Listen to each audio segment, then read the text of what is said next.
To all our viewers, you are not tuning in by accident.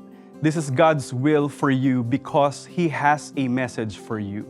Wherever you are watching from, let us open our hearts as we receive the Word of God that would be ministered by our program speaker, ang lingkod ng katotohanan, Apostle Jonathan S. Ferriol. Praise the Lord. To God be the glory. And before we dive into the study of the Word of God, I would like to take this time to honor our workers, our laborers, those who are doing everything they could in order to earn an honest labor and to be employed for the sake of your family and households, and of course, for the future of our country. Gusto kong bigyan ng special recognition at shout out ang lahat ng ating mga pinagpipitagan na mga OFW na ngayon ay nakakalat sa buong sanglibutan. Marami sa inyo ang nagtatrabaho sa mga disyerto ng gitnang silangan. Marami rin sa inyo ang naglalayag sa mga karagatan ng mundo.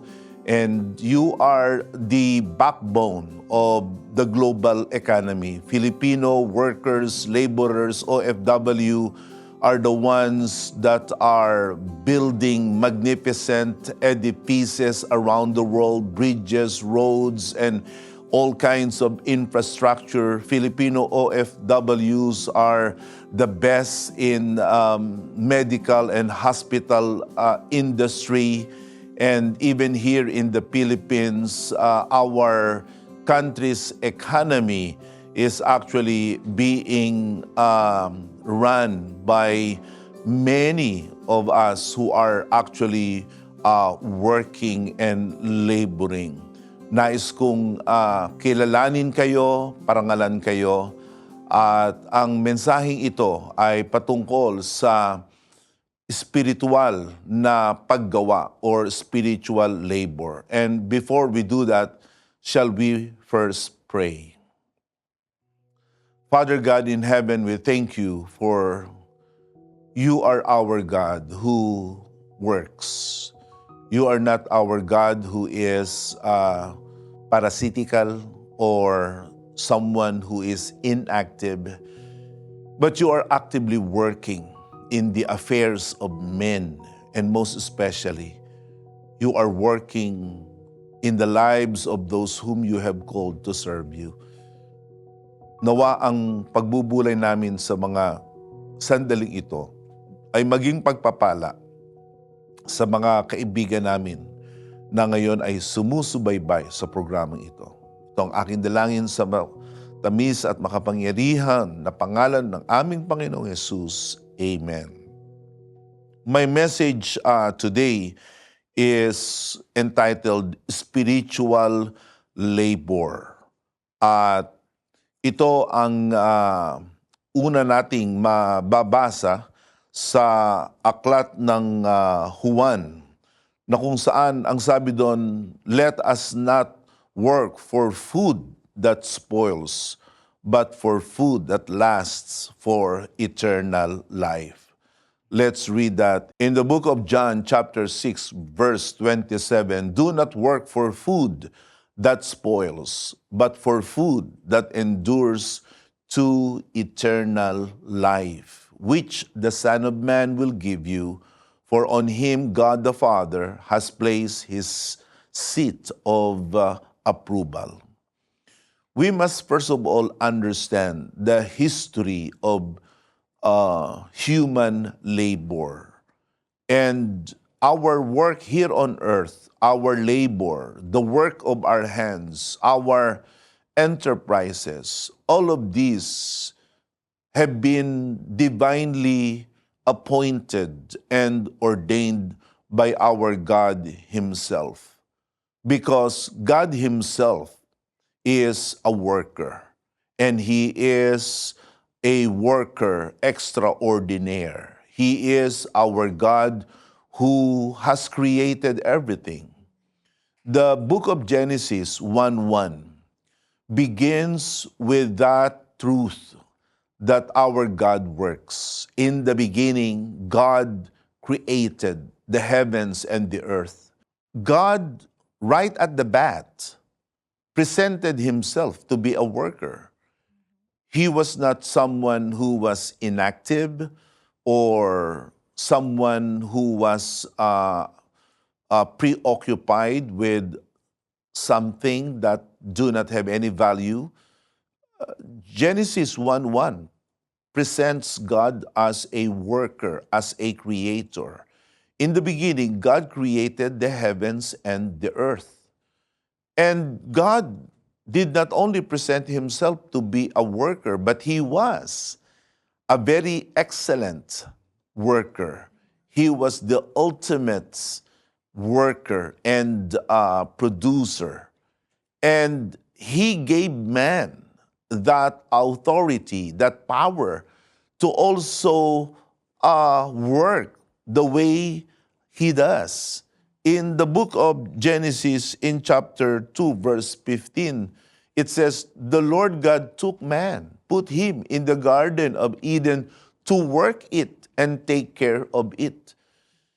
It goes without saying that God placed man, God created man in order to be a producer like him, to work, to labor, to make something from his hands.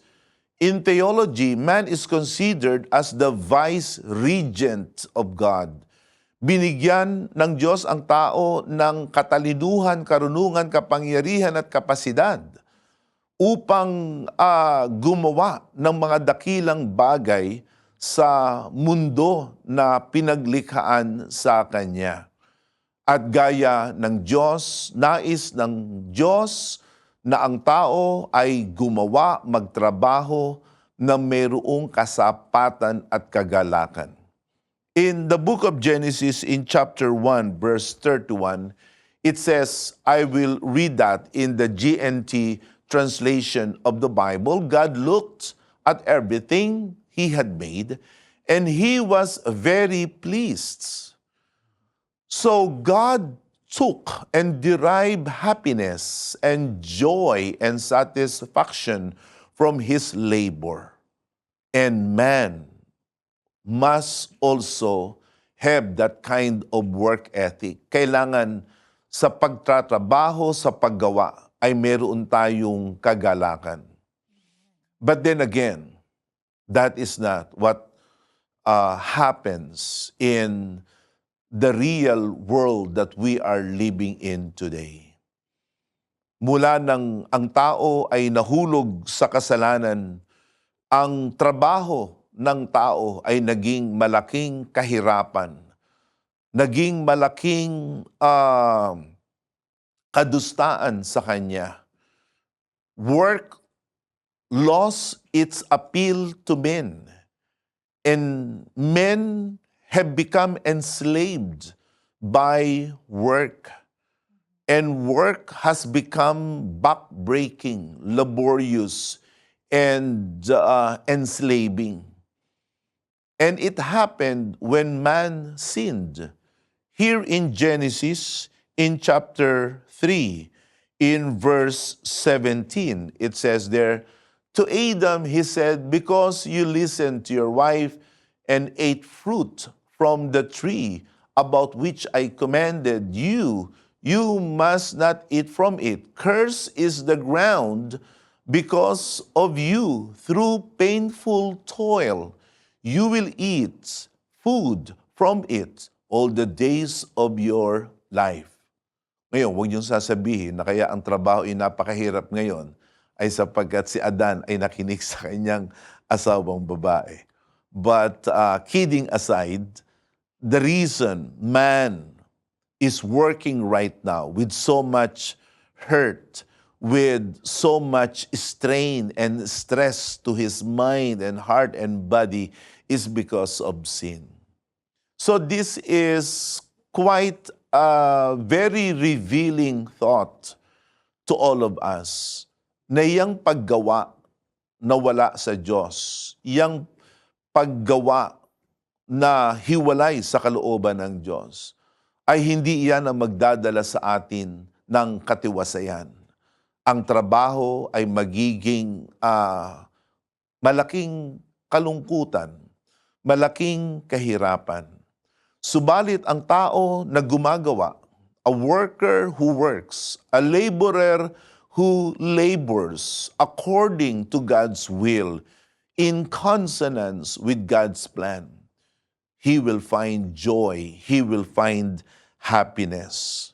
And so, this is something that is noteworthy. And if you are one who considers to be a member of God's church, understand this, na tayo rin ay inilagay ng Diyos sa kanyang tunay na iglesia upang tayo ay gumawa, upang tayo ay maglingkod.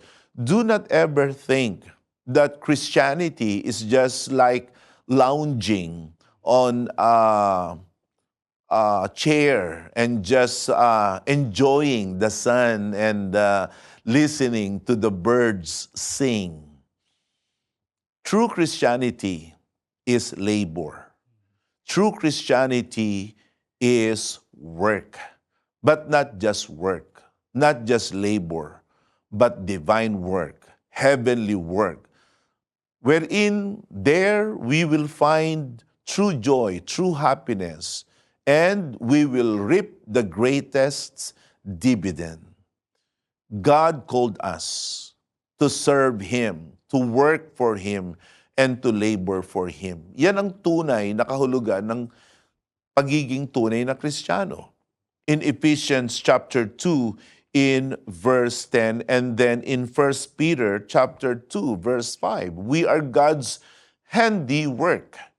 We are created in Christ Jesus to do good works. God called us to do, to invest, to engage in good works.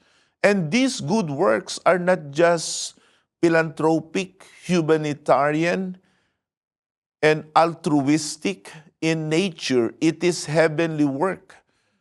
Merong mabuting mga gawa na mismo ang Diyos ang naghanda sa atin na dapat nating gawin. Kaya kung tayo ay nagtuturing sa ating sarili na mga kabahagi sa tunay na iglesia ng Panginoon, dapat ito ay maluag sa ating puso na ating tanggapin. Na tayo ay tinawag upang gumawa ng mga mabubuting mga gawa. In the book of 1 Peter, in chapter 2, in verse 5, this is also what we read. It says there, you also, like living stones, are being built into a spiritual house, to be a holy priesthood, offering spiritual sacrifices acceptable to God through Jesus Christ. And so we are God's house. And in God's house, or as members of God's house, we are meant to produce, we are meant to invest, we are meant to work with our hands. We must be eager to do what is good. In the book of Titus in chapter 2, here in verse 14, gave Himself for us to redeem us from the wickedness and to purify for Himself a people that is none other than the true church of Jesus Christ, that are His very own, eager to do what is good. And so, this is really what true Christianity is all about. Ito yung mahalagang bahagi ng pagiging tunay na mga anak ng Diyos. And the PMCC Fourth Watch is one church that is truly invested and truly engaged in God's work.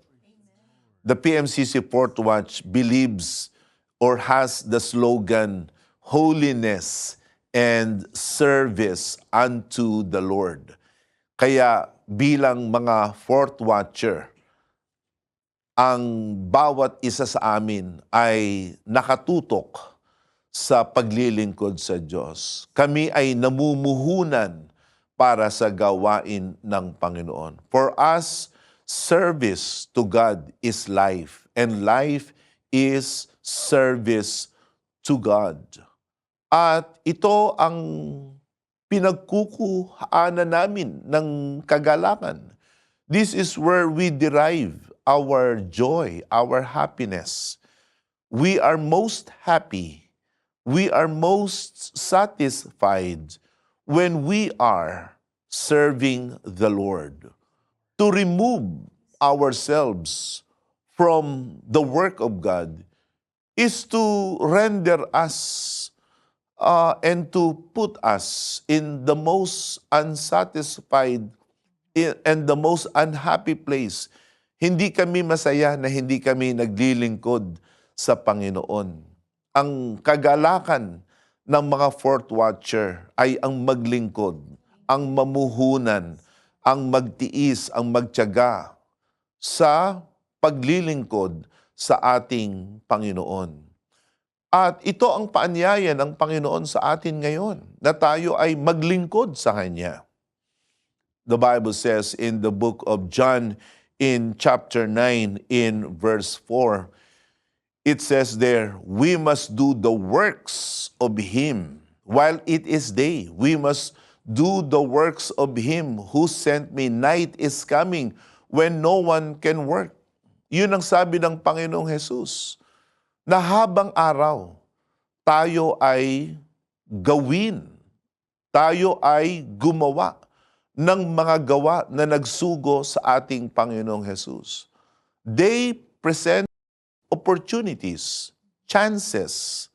They present freedom. Yang araw, yan ang pakahulugan dyan, kalayaan, oportunidad, pagkakataon. Kaya habang tayo ay may lakas, habang tayo ay may kalayaan at may pagkakataon, kailangan na tayo ay maglingkod sa ating Panginoon. Sapagkat darating ang gabi. Night represents opportunities that are lost. It represents doors that are no longer opening for you. It could be death. It could be sickness. And so I encourage you to consider serving the Lord. Because work that is separate from God is damning. Yang pagtatrabaho natin dito sa lupa, pag yan ay ihiwalay mo sa Diyos, hindi mo ipaglingkod ang gawain mo, ang trabaho mo sa Diyos. Ano man ang iyong trabaho, ano man ang iyong employment, pag hindi mo yan ipaglingkod sa Diyos, pag hindi mo yan ipagkaloob sa Diyos, yes, it's gonna damn our soul. It's going to bring spiritual ruin to us. And so, there are three things that we must be watching out for. Kailan ang gawain, kailan ang trabaho na nakakasama? Kailan ang isang paggawa o ang isang gawain, ang isang hanap buhay na hindi makakabuti sa ating pagkatao? Unang-una, when it gets in the way of our spiritual labor for God. Kapag ang ating trabaho sa sanglibutan ay nakakahadlang na sa ating mga paglilingkod. Understand that serving God occupies the apex of our lives. It must be the highest labor. There are many labors, there are many works. Pero ang pinakamalwalhati, ang pinakamarangal na gawain ay ang gawain ng Diyos. Sa kasawiang palad, maraming mga tao ngayon ang naghahanap buhay, nagtatrabaho, naglilingkod, at kanilang ipinapahuli ang paglilingkod sa Diyos. Kanilang pinababayaan ang paglilingkod sa Diyos. Ang kanilang lagi na lamang nabibigyan ng pansin ay ang kanilang damdamin na umangat sa buhay, yumaman at maging matiwasay. Understand this, that God is not against you. God is not against your prosperity. He is not sabotaging your efforts to prosper. In fact, God wants you to enjoy life. John 10:10, the thief comes to steal, to kill, and to destroy. But Jesus Christ said, but I have come that you may have life and have it to the fullest. Ang gusto ng Diyos, tayo ay sumagana, na tayo ay maging matiwasay, na tayo ay maging maunlad. Hindi natin kalaban ang Diyos sa pagtrabaho. Subalit, hindi dapat natin kalimutan ang ating paglilingkod dahilan sa tayo ay gumon ang ating isip sa pagtatrabaho sa mundong ito. In the book of James chapter 4 verse 13, it says there, listen, you who say today or tomorrow we will go to this or that city, spend a year there, carry on business, make money. In verse 14, it says there, why? You do not even know what will happen tomorrow.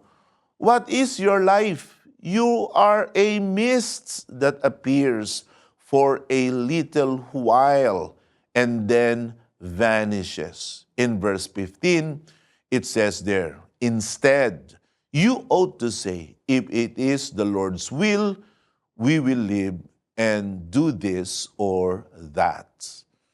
Ito ay a very sobering call of God for those of us who are so engrossed. We are so engrossed, we are so addicted.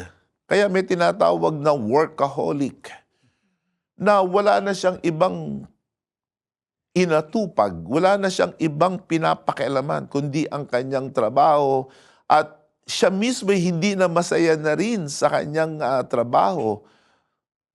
Sa bansang Japan, mayroong isang kasabihan na kung saan ang trabaho na ikinamamatay ng maraming mga tao sa bansang yaon. At marami sa atin, we are not living anymore in the truest sense of the word because of our work. Now, don't get me wrong. I myself, I am a hard-working pastor.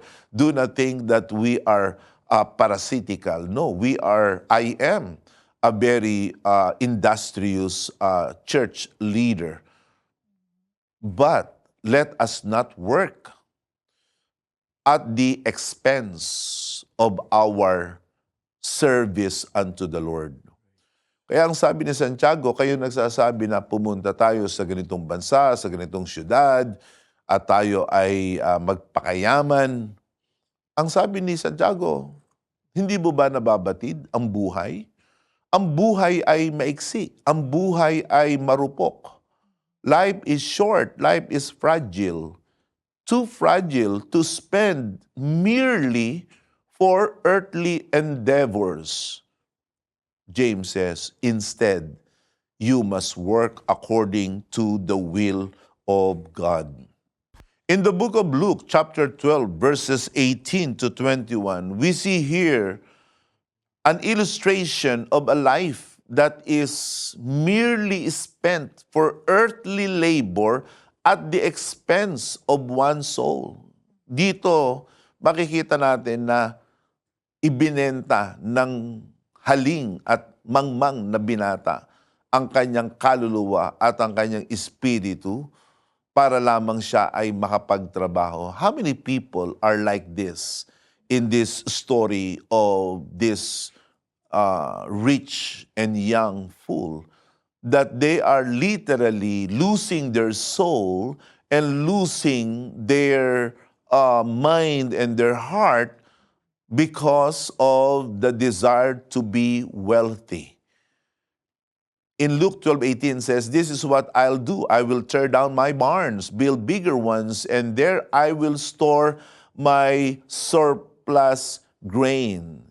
And I will say to myself, you have plenty of grain laid up for many years. Take life easy, eat, drink, and be merry. Yun ang kanyang naging life purpose. Take life easy, chill, relax, enjoy life. Hindi niya napagtanto na siya pala ay isang taong mamamatay. At nung siya'y namatay, nung gabing yon, ang sabi ng kasulatan, sino ngayon ang magmamana ng iyong mga kayamanan? And in verse 21, Jesus Christ said, this is how it will be. Whoever stores up things for themselves but is not rich toward God. So the Bible says, you can be rich, you can be well and amply supplied, but at the same time, you can be spiritually bankrupt. Are you that kind of person na parang ayos ang buhay mo? May pera ka, may yaman ka, pero sa kalooban mo, ikaw ay pulubi? That's what's gonna happen when we work at the expense of our spiritual labor. That's the kind of work that we must shun. Number 2, when is work damning or immoral? When labor is fraudulent and dishonest. Yang paggawa na madaya, ito ay lumilitaw na isang krimen.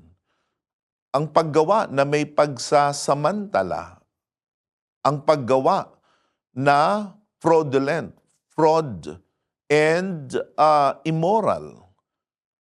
For instance, in Proverbs chapter 11, in verse 1, it says, the Lord detests dishonest scales. Ayaw daw ng Diyos, kinamumuhian ng Diyos ang timbangan na madaya. At sino ang gumawa ng timbangan na yon? E di yung taong madaya.